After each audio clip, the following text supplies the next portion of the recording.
I never expected to fall for someone through text messages and Polaroid photos left on my kitchen counter. But Quinn made my house feel like a home I'd been avoiding for years. Now, standing at my own front door after months away, I realized the scariest part wasn't coming back to Albuquerque. It was admitting I'd been running from more than just my career. Please subscribe and hit the notification bell so you never miss stories about finding love in unexpected places. The job offer came through on a Tuesday in March, and I accepted it before my coffee had cooled. 6 months in Burlington, Vermont, leading a major soil conservation project for the state environmental agency. It was exactly the kind of high-profile contract that could establish my consulting practice as more than just another one-person operation.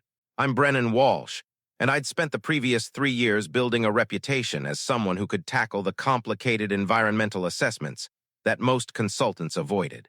At 34, I'd finally reached a point where I could be selective about projects. This Vermont contract was the culmination of everything I'd worked toward since leaving my cramped cubicle at a corporate firm in Albuquerque. There was just one problem. I owned a house now. The little adobe-style bungalow near the North Valley had been an impulse purchase 2 years earlier, back when I thought I might actually settle down in New Mexico permanently. It sat on 1/3 of an acre with mature cottonwoods and a garden I'd optimistically planted but never properly maintained. Leaving it empty for half a year felt irresponsible, but I couldn't justify turning down the Vermont contract. My real estate agent suggested a house sitter. She knew someone reliable, she said. A friend of her nephew, someone responsible who needed temporary housing while finishing up graduate coursework remotely. His name's Quinn Ashford, she told me over the phone. 29, working on his master's thesis in cultural anthropology through University of New Mexico. Quiet, respectful, excellent references. He's been subletting month to month and would love something stable through summer. I met Quinn on a Thursday afternoon in late March, 3 days before my flight east. He arrived exactly on time, pulling up in a dusty sedan that had seen better decades. When he stepped out, I noticed he moved with an easy confidence that somehow didn't read as arrogance. He was slender, maybe 5'10", with dark hair that curled slightly at the nape of his neck and glasses that he adjusted as he approached. Brennan, he extended his hand. Quinn Ashford. Thanks for meeting with me. His handshake was firm, his smile genuine. He had the kind of face that seemed inherently trustworthy, all clean lines and open expression. I felt myself relax slightly. We walked through the house together. I pointed out the quirks. The bathroom faucet that needed to be turned just so, the back door that stuck in humid weather, the temperamental evaporative cooler. Quinn listened carefully, occasionally asking questions that showed he was actually paying attention. The garden's pretty overgrown, I admitted as we stood in the backyard. I had good intentions when I planted it, but work kept me traveling. If you want to tackle it, feel free. If not, no judgment. Quinn looked out at the tangle of raised beds, the unpruned fruit trees, the native plants struggling against invasive grasses. Something shifted in his expression, a spark of interest I hadn't expected. I'd actually love that, he said. I grew up helping my grandfather with his garden in Espanola. It'd be nice to get my hands dirty again. We settled the practical details over the next 20 minutes. Rent would be minimal, just enough to cover utilities. Quinn would handle basic maintenance and keep an eye on things. I'd leave emergency contact information. We'd communicate by text or email as needed. Before he left, Quinn paused at the front door. I'll take good care of it, he said. I know how much a place can mean to someone. I wanted to tell him he was wrong, that the house was just an investment, a piece of real estate I'd bought because the market was favorable. But something in his tone made me keep quiet.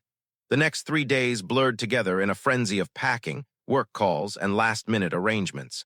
I left for Vermont on a Sunday morning, my Subaru loaded with enough clothes and equipment for 6 months. The house keys went into an envelope I left in the lockbox, along with a note reminding Quinn about the recycling schedule. Burlington consumed me immediately. The project was even more complex than I'd anticipated, involving multiple stakeholder groups, contentious public meetings, and fieldwork that stretched from dawn to dusk. I fell into bed most nights too exhausted to do more than scan my email. Quinn's first text came on a Wednesday, 10 days after I'd left. Hey, Brennan, everything's good here. Fixed the loose board on the back steps and got the cooler running smoothly. Hope Vermont's treating you well. I replied with a quick thanks and didn't think much of it. His second message arrived the following week, this time with a photo attached. It showed the garden, partially cleared, with neat rows of mulch between the raised beds. Found some volunteer tomatoes and chili plants under all those weeds. Gave them some space to breathe. Also, your mail is piling up. Want me to forward anything that looks important? I stared at that photo longer than I should have. The garden looked better than it had in months, maybe better than it ever had under my negligent care. Something about seeing it tended to, cared for, made my chest tighten in a way I couldn't quite name. Over the next several weeks, Quinn's messages became a sporadic but steady presence in my life. He never texted more than once or twice a week, and his messages were always brief and practical. But they also included small details that surprised me. He'd replaced the burned-out bulb in the porch light. He'd noticed a leak under the kitchen sink and fixed it before it caused damage. He'd trimmed the cottonwoods and hauled the branches to the recycling center. Each update came with a photo, visual proof that my house was in good hands. But it was the other photos that got to me. Quinn started leaving Polaroids on the kitchen counter, arranged in a neat row that he'd photograph and text to me. The first one showed a mourning dove nesting in the apricot tree. The second captured sunrise light streaming through the living room window in a way I'd never noticed. The third was just a close-up of tomato blossoms, delicate and perfect. Thought you might want to see what you're missing, his message said. I didn't know how to respond to that. In Vermont, I was living in a furnished rental that smelled like someone else's laundry detergent, working 16-hour days, eating takeout over my laptop. I hadn't noticed a sunrise in weeks. The idea that my house, my neglected investment property, was producing moments of beauty that someone thought worth capturing and sharing felt almost absurd. But I saved every photo. By June, something had shifted in our communication. Quinn's messages grew slightly longer, more personal. He mentioned his thesis research, an ethnographic study of acequia farming communities in northern New Mexico. He talked about interviewing elderly farmers, learning about water rights and traditional irrigation methods, discovering histories that were disappearing. I found myself asking questions, responding with more than just brief acknowledgments. I told him about the Vermont project, the challenges of balancing environmental protection with agricultural interests, the satisfaction of finding solutions that actually worked. Our texts began to feel less like landlord-tenant updates and more like genuine conversations. One evening in late June, after a particularly grueling public meeting, I returned to my rental and found a new message from Quinn. Harvested the first tomatoes today. Made salsa verde with your tomatillos. Wish I could send you a jar, but I'm guessing it wouldn't survive the mail. Rain's finally coming tomorrow, first time in weeks. The garden's ready for it. I sat on my rented couch and realized I was homesick for a place I'd barely lived in. No, that wasn't quite right. I was homesick for the version of that place Quinn was showing me. The version where someone noticed the light and tended the garden and made salsa from fresh-picked tomatillos. I'd never inhabited my house that way. I'd treated it like a hotel, a place to sleep between work trips, a tax write-off. Quinn was showing me what it could be if someone actually lived there. But the realization that unsettled me most came later that night as I was falling asleep. It wasn't just the house I was thinking about. It was him. The person behind the messages and photos. The person who fixed leaky pipes and noticed mourning doves, and cared for things that didn't belong to him with a tenderness I'd never managed for my own possessions. I wanted to know him, not as a house sitter or a tenant, but as someone who'd somehow become important to me through fragments of text and captured moments. And I had absolutely no idea what to do with that wanting. July in Vermont brought oppressive humidity and black flies that made fieldwork miserable. The project hit a critical phase, with final assessments due and political pressure mounting from multiple directions. I worked through weekends and forgot to eat regular meals. My world narrowed to soil samples, water testing, and endless documentation. Quinn's messages became an anchor point, something to look forward to at the end of exhausting days. He sent a photo of the garden in full production, plants heavy with vegetables. He'd installed a drip irrigation system using materials from a local hardware store, saving me money on water. He'd repainted the front door after noticing the paint peeling in the harsh summer sun. He'd started composting, turning my kitchen scraps into soil amendment. "Your house is teaching me things," he wrote one evening. "My grandfather always said you learn a place by taking care of it." I'm starting to understand what he meant. I found myself sharing more than I intended. I told him about the stress of the Vermont project, the frustration of dealing with bureaucratic obstacles, the satisfaction of finally getting critical stakeholders to agree on a conservation approach. I mentioned that I'd been doing this kind of work for years, but had never felt entirely settled anywhere. Maybe you've been looking for the wrong kind of settling, Quinn replied. I read that message a dozen times, trying to parse what he meant. Our conversations began to extend beyond house updates. Quinn told me about his thesis advisor, a demanding professor who kept pushing him to dig deeper into his research. He talked about the farmers he'd interviewed, their stories of climate change and water scarcity, and holding on to traditional practices in a modernizing world. His passion for the work came through clearly, even in brief text messages. I realized I was learning who he was. Thoughtful, curious, deeply respectful of the knowledge carried by older generations. Someone who paid attention to small details and followed through on commitments. Someone who seemed genuinely content with a quiet life of study and garden work. In early August, Quinn sent a message that shifted something between us. Random question, but what's your favorite meal? I'm experimenting with recipes using garden vegetables and realized I don't actually know what you like to eat. It was such a domestic question, so casually intimate. I sat with my phone for several minutes before responding. Honestly, I've been living on takeout for so long I'm not sure I remember. But my mom used to make green chili chicken enchiladas that I loved. Haven't had anything close to that in years. I could figure that out, Quinn wrote back. New Mexico green chili is sacred. Can't let you forget what good food tastes like. The idea of Quinn cooking in my kitchen, using produce from the garden he'd revived, making food he'd chosen based on my half-remembered preference, did something complicated to my chest. I tried to tell myself it was just kindness, just a nice person being thoughtful. But I'd started looking forward to his messages with an intensity that went beyond simple friendliness. I'd catch myself checking my phone during meetings, hoping for a new photo or update. I'd scroll back through our conversation history, rereading exchanges that had made me smile. I'd study the Polaroid photos he sent, looking for details about him in the backgrounds, the occasional glimpse of his hand placing a new image on the counter, the shadow that suggested he'd been standing in late afternoon light. I was developing feelings for someone I'd met exactly once, months ago, for less than an hour. It felt absurd. It felt like something that couldn't possibly be real. But it also felt more genuine than anything I'd experienced in years. In mid-August, my project manager in Vermont asked if I'd consider extending my contract through October. There were additional assessment sites, supplementary studies that would strengthen our final recommendations. It was good work, important work, the kind of project that could lead to more high-profile contracts. I told her I'd think about it. That night, I sat in my rental and tried to figure out what I actually wanted. The professional side was easy. Extending the contract made perfect sense for my career. But something else pulled at me, something that had been growing stronger throughout the summer. I wanted to go home, not to the house as I'd left it, empty and neglected, but to the version Quinn had been showing me all these months. I wanted to see the garden he'd tended, walk through rooms he'd cared for, experience the place through his eyes. I wanted to see him. Before I could overthink it, I texted him. Hey, how would you feel about having company for a few days? My contract's wrapping up and I'm thinking about flying back for a long weekend before deciding whether to extend. Don't want to intrude on your space, though. His response came faster than usual.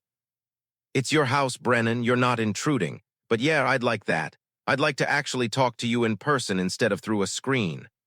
I booked a flight for the following Thursday. The days leading up to my trip felt surreal.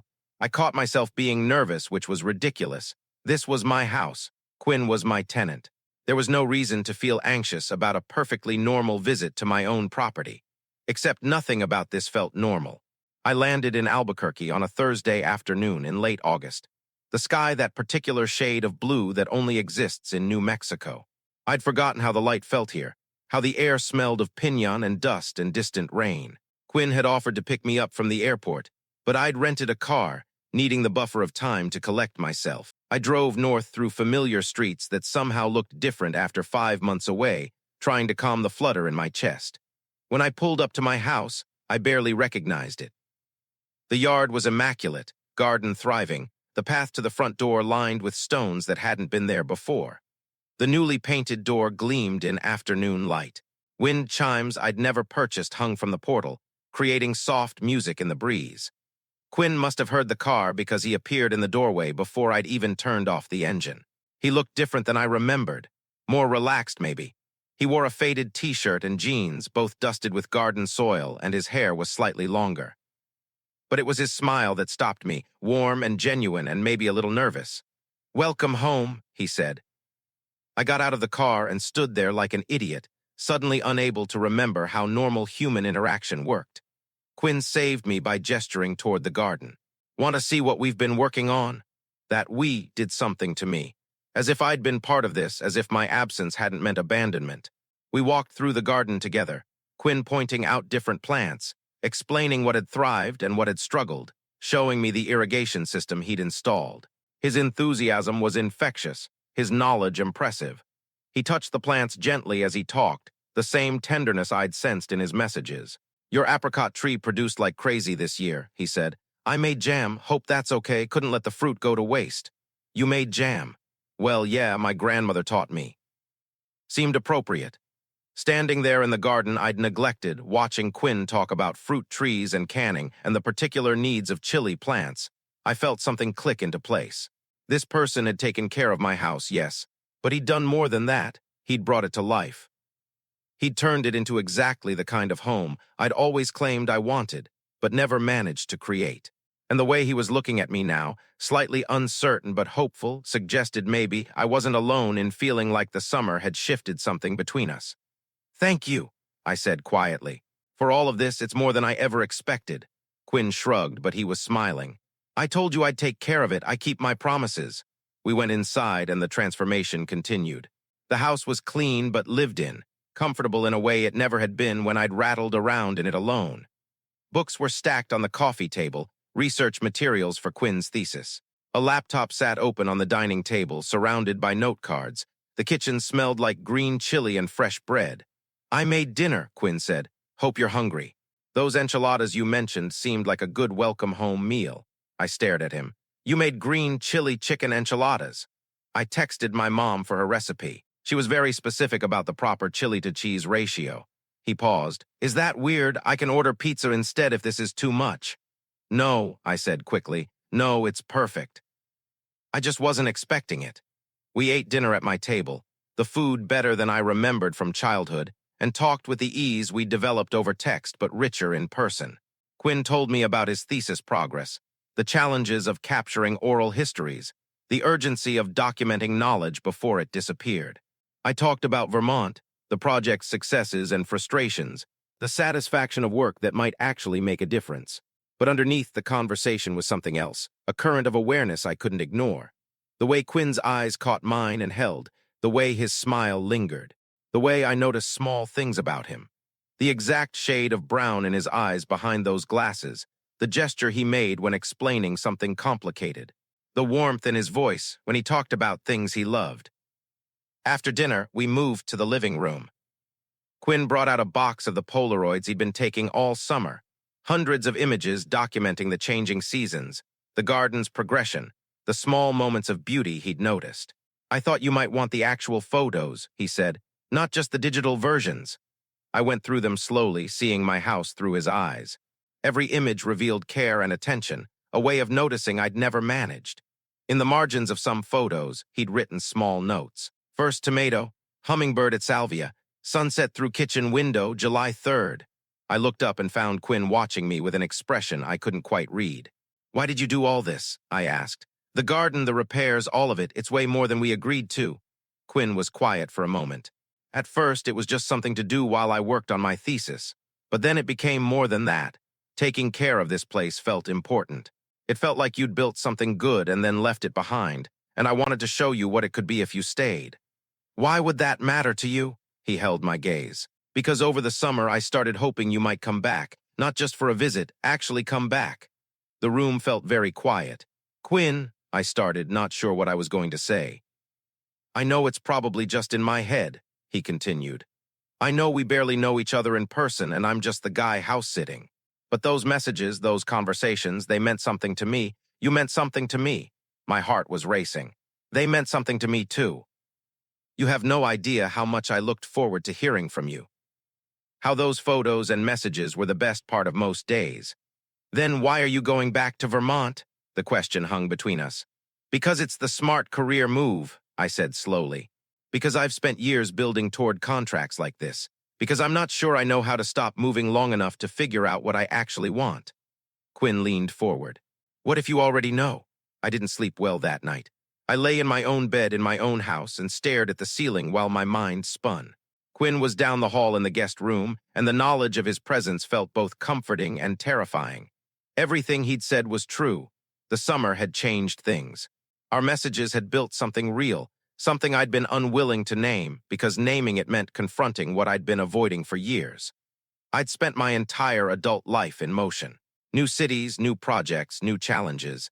I told myself it was about career ambition, about building something meaningful. But lying there in the dark, I had to admit a harder truth. I'd been running from the vulnerability of putting down roots, running from the risk of letting people get close enough to matter, running from the possibility that if I stopped moving, I might have to face how lonely I'd been. Quinn had somehow slipped past all those defenses through simple, steady presence, through text messages and garden photos and the quiet testimony of care made visible. And now I had to decide what to do about it. Morning came with golden light and the smell of coffee. I found Quinn in the kitchen making breakfast, looking rumpled and soft in the early light. Morning, he said. Sleep okay? Not really, I admitted. You, same. He poured me coffee without asking, somehow knowing I took it black. Want to talk about it? We sat at the kitchen table, and I tried to put words to the tangle in my head. I've been thinking about what you said last night, about me leaving things behind, about coming back. And you're right, I do that. I've done it my whole career, convinced myself that the next project, the next city, the next challenge would be the one that finally felt like enough. Quinn listened without interrupting. But this summer, getting your messages, seeing what you did with this place, talking to you about everything and nothing, it made me realize something was missing. Not from the house. From how I've been living. What was missing? Connection, I said quietly. Being part of something instead of always passing through. Having someone to share the small moments with, not just the big career achievements. Quinn's expression was careful. And what are you going to do about that? I don't know yet. The smart thing is probably to go back to Vermont, finish the extended contract, keep building my reputation, keep doing what I've always done. But I'm tired of doing the smart thing if it means missing out on something real. Quinn reached across the table, and after a moment's hesitation, I took his hand. His grip was solid. I need to be honest with you, he said. I've had feelings for you for months now, since probably mid-May when we started really talking instead of just exchanging updates. I know it sounds ridiculous to have feelings for someone you've barely spent time with in person, but I can't help it. I feel like I know you. The version of you that shows up in those messages, that cares about the work you do. That's thoughtful and funny and maybe a little scared of stopping long enough to let someone in. My throat felt tight. That's terrifyingly accurate. So here's what I'm thinking, Quinn continued. You go back to Vermont if that's what you need to do, finish your contract, whatever timeline makes sense. But when you're done, actually come home, not to the house, to the life you could have here, to the possibility of us figuring out what this could be. What if it doesn't work? What if we've built this up in our heads and the reality doesn't match? Then we'll figure that out too. But Brennan, what if it does work? What if everything we felt this summer is just the beginning? I looked at our joined hands, then up at his face. The hope there, cautious but real, made something in my chest crack open. I want that, I whispered. I want to find out what we could be. Quinn smiled, and it was like sunrise. Yeah, but I need to do this right. I have obligations in Vermont, people counting on me to finish what I started. I can't just abandon the project. I'm not asking you to. I'm asking you to come back when it's done. However long that takes. 2 months, I said. I'll tell them I can't extend past October. I'll finish strong and then I'll come home. I'll be here, Quinn said. Taking care of things until you get back. We spent the rest of that weekend in a kind of golden suspension. We talked for hours, filling in details about our lives, our histories, the things that had shaped us. Quinn told me about growing up in Espanola, about losing his grandfather to cancer, about choosing anthropology because he wanted to preserve the stories and traditions that disappear when elders pass. I told him about my family, scattered across different states, about the restlessness that had driven me from place to place, about slowly realizing that movement wasn't the same as progress. We cooked together, worked in the garden together, sat in comfortable silence reading on the couch. And yes, there were moments of physical closeness. Hands brushing while washing dishes, sitting close enough that our shoulders touched, a goodnight hug that lasted longer than strictly necessary. But we kept it gentle, both understanding that we were building a foundation, not rushing towards something that needed time to develop properly. On Sunday evening, before my early Monday flight, we sat on the back portal watching the sun set behind the cottonwoods. "I'm going to miss this," I said. "Miss you," Quinn leaned his head on my shoulder. 2 months, you can handle 2 months. "We can handle 2 months, I corrected. He smiled. "We can handle 2 months. The return to Vermont was harder than I'd anticipated. My rental felt even more sterile after the warmth of home. The work was still engaging, but the satisfaction felt hollow. I missed Quinn with a physical ache, missed the life I'd glimpsed during those few days. But I'd made a commitment and I kept it. Quinn and I talked every day now. Video calls when schedules aligned, text messages throughout the day, photos and voice memos, and the constant small sharing of lives being lived in parallel. The communication was different now, charged with acknowledged feeling, with the promise of something waiting on the other side of my Vermont obligation. September passed in a blur of final fieldwork and report writing. October brought early cold snaps and the pressure of looming deadlines, but it also brought the finish line into view. My last day on the Vermont project was October 28th. I'd booked a flight home for the 29th, one way this time. Quinn knew I was coming, but I hadn't told him my exact flight details. I wanted to surprise him. I landed in Albuquerque in late afternoon, rented a car, and drove home through the slanting autumn light. The cottonwoods were golden, leaves drifting down like slow rain. The air smelled like wood smoke and coming winter. When I pulled up to the house, Quinn was in the garden harvesting the last of the fall vegetables. He didn't hear me at first, absorbed in his work.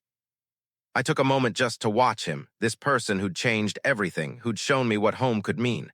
Then he looked up and saw me. The smile that broke across his face was worth every difficult moment of the past 2 months. "You're early," he said, dropping his harvest basket and walking toward me. "Finished ahead of schedule." Couldn't wait any longer. We met halfway across the yard, and this time when we came together it wasn't tentative. Quinn's arms went around me and I held him tight, breathing in the scent of garden soil and autumn air and him. "Welcome home," he said against my shoulder. "Isn't it?" Home, we pulled back enough to look at each other. Quinn's eyes were bright behind his glasses, his smile soft and real. "So what now?" he asked. "Now we figure this out together, no more running, no more leaving, just being here building something real." "I like that plan." "Me too." Later, after we'd brought my bags inside and Quinn had insisted on making dinner to celebrate my return, we sat at the kitchen table and talked about practical things. His lease arrangement, my work plans, how to navigate the transition from house sitter and landlord to something entirely different. "I should probably find my own place," Quinn said. "Give you your space back now that you're actually living here." I shook my head. "Or you could stay, not as a tenant, as someone I'm building a life with. If that's what you want. Brennan, we've spent maybe 4 days together in person total. Are you sure you want to move that fast? I'm sure I don't want to waste time being cautious about something that already feels right. We can take the relationship itself as slow as we need to. But I don't want you living somewhere else when you could be here." Quinn was quiet for a long moment. "My thesis defense is in December. After that, I'll need to figure out what's next professionally. I'm not sure what my employment prospects look like. We'll figure it out, together. That's the whole point." He reached across the table and took my hand, just like he had months ago during my first visit home. "Okay," he said, "let's try this. Let's build something real." The next few months weren't always easy. Quinn's thesis defense was intense, requiring long hours of preparation and revision.